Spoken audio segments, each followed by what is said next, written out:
Bonjour et bienvenue dans cette dernière partie de mon dossier donc, qui se constitue en 3 vidéos. Donc celle-ci c'est la 3e et donc la dernière qui sera consacrée donc à l'utilisation de l'application Android pour utiliser donc la caméra Xiaomi eSmart. Alors l'application donc c'est l'application eHome. Alors qu'on soit bien d'accord, c'est une version qui est différente du Google Play. Cette version ici, c'est la version que j'ai téléchargée dans la vidéo précédente, donc dans la 2e vidéo, et qui n'est pas celle du Google Play. Hein. Alors je lance de suite. Non, on s'en fout, c'est moche. Non, ça pour la vidéo, je vais pas le faire parce que si jamais ça marche plus, je préfère le faire après. Hein. Voilà, comme ça, il n'y aura pas de problème. Alors, voici l'application en elle-même. Donc, vous avez ici la partie qui vous est donc la partie personnelle, où vous pouvez mettre donc une photo de vous avec vos albums. Si vous voulez acheter quelque chose sur le store, la FAQ est à propos. Donc là, si voilà, on a la version 2.10.06, donc celle que j'ai montrée tout à l'heure. Je sais pas quelle autre version c'est, celle qui nous demande de télécharger, j'en sais rien. Et pour l'instant, j'ai pas envie de savoir. Dans le store, qu'est-ce qu'on peut acheter dans le store? Qu'est-ce qu'on peut acheter? D'accord, donc c'est en yens. 149 yens, 129. Donc là, c'est d'accord, c'est japonais. C'est yen ou yuan ça? Non, c'est yuan, parce que yen, non, c'est pas du tout ça. Ok. Donc 149 UN, donc ça fait multiplié par 5, ça fait à peu près 750 NT, 750 NT. Voilà, moi je l'ai eu pour 500 NT, hein, donc à peu près 14 € à peu près. Donc là, elle est environ à 20 €, 22 € neuve.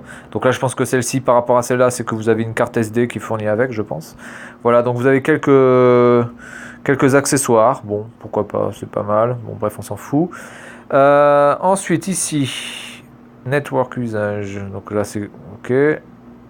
Là, on peut regarder pour les mises à jour. Donc là, on a une mise à jour, mais donc je vais pas le faire. Use hardware chip to decode video, improve performance. Bon, ça, je vais le mettre, comme ça, ce sera fait. Voilà, bref. Bon, ça, c'est la partie, on va dire, personnelle. Ensuite, en bas, ici, dans la partie du bas, donc vous avez la caméra, vous avez les alertes. Donc ça, généralement, c'est si vous avez des mouvements, si vous avez déclenché le détecteur de mouvement, etc. Toutes les alertes de mouvement vont être affichées. Et généralement, soit ça prend une vidéo, soit ça prend une photo. Ça, c'est comme vous voulez. Donc là, vous pouvez gérer vos caméras. Là, vous pouvez gérer les activités avec la liste. Et là, vous avez, je crois, la date. Hein, c'est classé par date. Donc, c'est plutôt pas mal fait. Là, c'est les albums photos. Donc, vous pouvez prendre des photos à distance ou prendre des vidéos à distance. Et donc, ça les range automatiquement. Donc, évidemment, ça prend les vidéos sur la carte SD de votre caméra. Hein, et non pas sur la carte SD ici. Non, j'ai pas envie de revenir en arrière. Non, ça, j'ai pas envie de setup. Alors, je rentre donc sur ma caméra que j'ai installé dans mon petit salon, si ça veut bien y aller, voilà. Donc là, on est dans mon salon et on est de nuit. Donc vous pouvez voir, alors on est complètement de nuit. Hein. J'ai éteint, je me déplace, j'ai éteint la lumière, hein, donc il n'y a quasiment aucune lumière. Hein, d'accord, vous voyez, là j'ouvre la porte de la chambre, vous pouvez voir que voilà, il y a la lumière qui rentre. Et là, je ferme la porte et donc on voit très bien de nuit en fait, il n'y a aucun problème. On peut faire un zoom aussi, pas mal. On peut faire un zoom, donc là, bon, la petite télé que je vais normalement vendre bientôt, parce qu'on va prendre la place pour rien. Voilà, et là, donc la porte d'entrée qui se situe ici. Donc c'est plutôt pas mal fait. Donc là, je peux prendre une photo, voilà. Je peux me mettre en plein écran, voilà, comme ça. Donc c'est vraiment pas mal fait du tout. Hein, puis vraiment la qualité de vidéo en pleine nuit, elle est vraiment pas mal. Hein. Franchement, pas mal du tout. Ensuite, je peux prendre une vidéo. Voilà, donc là ça enregistre. Donc ça doit normalement enregistrer sur la carte SD de la carte, enfin de la caméra hein, donc pas de mon téléphone. Donc hop, j'arrête. Voilà. Donc on peut prendre des vidéos, des photos, on peut mettre le son. Il y a un micro, hein, donc on peut enregistrer les conversations si on veut. Hein, ça enregistre le son aussi. Voilà, donc ça c'est plutôt pas mal du tout. Plutôt pas mal du tout, plutôt pas mal fait. Là on a les options. Alors ce qui est un peu bizarre dans cette application ici, c'est que vous avez des parties en anglais et des parties en chinois. Alors on ne sait pas pourquoi, des fois c'est traduit, des fois c'est pas traduit. Donc là vous pouvez choisir la qualité de la vidéo, donc vous pouvez vous mettre en automatique. Vous pouvez vous mettre en HD. Et en automatique, ça vous met automatiquement en reg. Donc c'est-à-dire, je pense que c'est un peu moins que le HD. D'ailleurs on peut voir la différence. Sur la porte, là je suis en HD et là je suis en reg. Voilà, on peut voir que c'est quand même beaucoup moins net en reg que en HD en fait. Hein. Voilà. Non, hop, HD. Voilà. Ok, donc ensuite on a les paramètres. Alors, on peut enclencher ou non la caméra. Donc là, si je clique dessus, la caméra se stoppe. Là, je peux changer le nom de ma caméra. Donc je vais le faire de suite, comme ça ce sera fait. Donc je vais marquer salon. Hop. Voilà, save. Ensuite, on a les options. Donc, on peut mettre la lumière comme quoi la caméra est en fonction. Donc, moi, je vais le couper. Comme ça, personne ne peut voir que la caméra est en fonction. On peut choisir de tourner l'image. Si la caméra est tournée, on peut faire un 180 degrés. Si jamais vous avez mis, par exemple, la caméra à l'envers au plafond, vous pouvez donc faire un 180 degrés. Donc, ça, c'est plutôt pas mal. Vous avez les informations de votre réseau et vous avez la version, encore la version que vous utilisez. Au moins là, vous avez au moins deux fonctions, enfin vous avez au moins deux possibilités pour pouvoir mettre à jour votre logiciel sans aucun problème. Vous pouvez mettre un mot de passe pour éviter que les gens rentrent sur votre téléphone pour voir les vidéos. Donc il n'y a que vous il n'y a que vous qui puissiez voir vos vidéos. Vous pouvez mettre les activités, alors les activités, les alertes. Donc vous pouvez soit demander à envoyer des vidéos d'alerte, donc ça je le fais pas, recevoir les notifications push et recevoir aussi les informations par WeChat. Alors WeChat c'est un système un peu à la Facebook Messenger, sauf que ici, en tout cas plus en Chine, ils sont quand même très fans de WeChat, puisqu'ils n'ont pas Facebook. Donc ça, bon, ça je le coupe. Attends, parce que, attendez, non. Cette caméra. Là, je peux même choisir la caméra, le calendrier, voilà, paramétrer le calendrier de la caméra. Hein, quand est-ce que je veux mettre des alertes? Alors, par exemple, je peux mettre des alertes que quand je suis absent. Voilà, quand je vais travailler, donc je peux choisir de mettre des alertes que dans un créneau horaire précis. Parce qu'évidemment, quand je suis chez moi, j'ai pas besoin d'alerte. Donc ça, c'est plutôt pas mal aussi, vraiment très très bien fait. Donc bon, ça, je vais le supprimer parce que j'en ai pas besoin pour l'instant.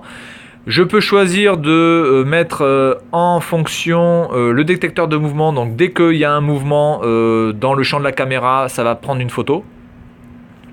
Ça va prendre une photo ou ça peut prendre une vidéo aussi, voilà, pendant que la personne passe devant la caméra. Donc généralement ce sont des petites vidéos de 2-3 secondes, hein, puisque les gens ne passent pas pendant 10 ans devant la caméra. Et en plus, une fois qu'ils sont assis, ils ne bougent plus. Et donc la caméra ne prend pas de vidéo, évidemment. Et l'état de votre micro SD, voilà, moi j'en ai pris une de 7 Go. Bon, je vous conseille quand même, si vous voulez vraiment utiliser cette caméra pour vraiment faire de la surveillance chez vous, de mettre quand même une carte SD de minimum 16 voire 32 Go. Hein. Je crois que d'ailleurs le maximum c'est 32 Go sur cette caméra. Voilà, donc c'est plutôt pas mal fait. Voilà, donc là je suis en mode nuit. Alors maintenant je vais me mettre en mode lumière pour voir la différence entre les deux. Mode lumière. Hein, hop, je mets de la lumière. Voilà, donc là on peut voir qu'il y a un gros flash. Voilà, donc là je suis en lumière. Donc la caméra évidemment doit réajuster les couleurs. Voilà. Donc je peux entendre que la caméra a fait un clic, parce que quand elle fait un clic, elle doit changer de lentille. Elle doit mettre une lentille, je pense, voilà, une lentille pour le jour, enfin pour la lumière, et une lentille pour la nuit. Voilà, donc là vous avez en plein jour ce que ça donne. Hein. Et donc si je rééteins, hop, la caméra va changer de lentille et passer en mode nuit. Voilà, donc là elle est en train de changer. Hop, et voilà.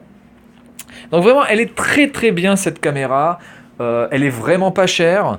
Elle a des défauts, évidemment. Elle a des défauts déjà d'installation, quelques défauts de conception, mais bon, qui ça sont, on va dire, un petit peu, on peut vraiment passer dessus. Ça ne nuit pas à la qualité du produit en lui-même, on va dire.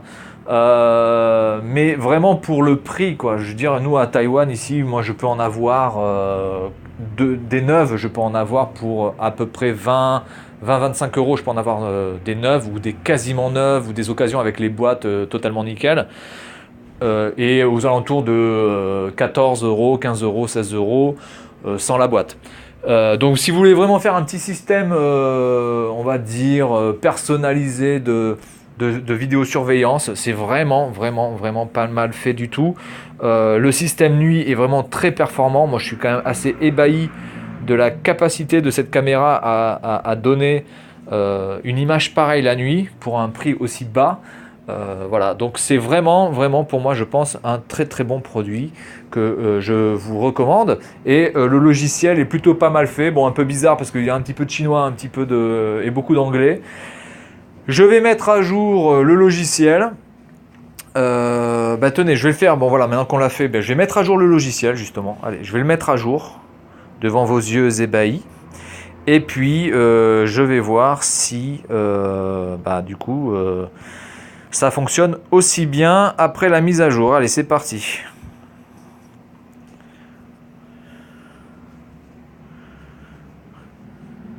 Alors déjà, est-ce que ça télécharge déjà? Waouh, putain, à cette vitesse-là, on n'est pas rendu les gars. Ah ça y est, quand même. Donc je vais faire le test de suite de ça pour vous montrer si oui ou non il faut mettre à jour le logiciel.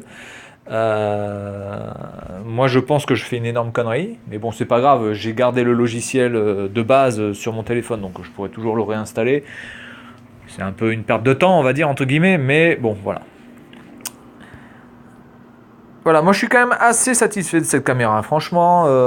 Bon le problème après évidemment c'est que c'est quand même pas très compliqué à... on va dire à annihiler comme système puisque vous avez juste besoin de débrancher le câble USB ou au pire ce que vous faites c'est que vous coupez carrément l'électricité et donc évidemment les caméras ne fonctionnent plus. Donc c'est dommage qu'il n'y ait pas de, on va dire, de batterie, juste une petite batterie toute... une mini batterie, je veux dire que ça dure 10-15 minutes, juste le temps de prendre vous voyez, une petite vidéo, même de 15-20 secondes pendant qu'il y a un mouvement, ça serait suffisant, vous voyez. Mais bon, il ne le fait pas. Alors on y va, j'installe. Moi je pense que ça ne va pas fonctionner, parce que je pense que là la version qui me télécharge c'est la version du Google Play. Donc je pense que ça va bugger sévère. Mais enfin bon. Ne soyons pas pessimistes, ne soyons pas défaitistes. Allons-y. Alors ça c'est pareil, on sort. Ok. Ah non c'est bon, ça marche. Donc vous pouvez annuler. Alors qu'est-ce qu'on a de plus là? Bon là on n'a rien de plus. Là c'est exactement la même chose, donc ça je vais enlever ça. Ouais, il n'y a pas de grosse différence. Ah par contre je peux plus choisir la qualité Night Vision Highlight. This setting is only taken. Ça c'est bon. Alors ça il y a cette chose en plus qui n'était pas là avant. Par contre je peux plus choisir la qualité de la vidéo. C'est bizarre ça. Ah si c'est là. Ok, donc HD auto, d'accord. Ok, donc je mets HD. Voilà. Donc ça, d'accord. Et ici, qu'est-ce qu'on a de plus? Bon, ici, on n'a rien de plus. Alors là, vous avez les photos, hein, donc la photo que j'ai prise. Hein, voilà. On peut zoomer dessus, évidemment. Hein. On peut voir les effets, les effets ici. Bon, c'est stylé, on va dire.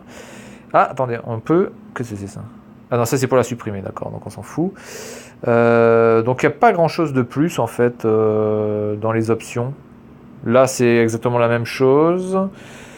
Et puis là, là ouais, encore une fois, il y a rien de plus. Sauf que peut-être ça a été... Voilà, il y a eu...